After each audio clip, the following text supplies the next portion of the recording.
ലോകകപ്പ് മത്സരങ്ങൾ ബിഗ് സ്ക്രീനിൽ ഇനി സൗജന്യമായിട്ട് പ്രദർശിപ്പിക്കാം. കേരളത്തിലുള്ള ഓരോ യുവജനങ്ങൾക്കും ഇനി അന്തസ്സായിട്ട് പറയാം ഞങ്ങൾക്ക് ഒരു കായിക മന്ത്രിയുണ്ട്. കേരളത്തിലോട്ട് മെസ്സിയെ കൊണ്ടുവരാമെന്ന് പറഞ്ഞ് കേരളത്തിലെ ജനങ്ങൾ വഞ്ചിച്ചിട്ടില്ല. കേരളത്തിൽ നിന്നൊരു മെസ്സി വരുമെന്നുള്ള ചോദ്യം ആണ് നമ്മളിൽ നിന്ന് ഉണ്ടാകേണ്ടതെന്നുള്ളതാണ് എൻ്റെ ഒരു കൺസേൺ.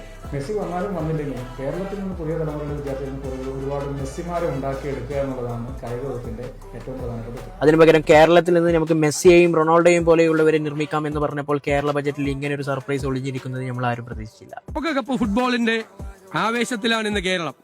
കായിക കേരളത്തിൽ ഫുട്ബോൾ പ്രതിഭകളെ കണ്ടെത്തി പരിശീലനം നൽകുന്നതിനും അന്താരാഷ്ട്ര മത്സരങ്ങൾ സംഘടിപ്പിക്കുന്നതിനും ലോക നിലവാരത്തിലുള്ള ഒരു ഫുട്ബോൾ സ്റ്റേഡിയം ആവശ്യമാണ്. അന്താരാഷ്ട്ര നിലവാരത്തിലുള്ളതും ആധുനിക സൗകര്യങ്ങളോട് കൂടിയതുമായ ഒരു ഫുട്ബോൾ സ്റ്റേഡിയം മലബാറിൽ നിർമ്മിക്കും.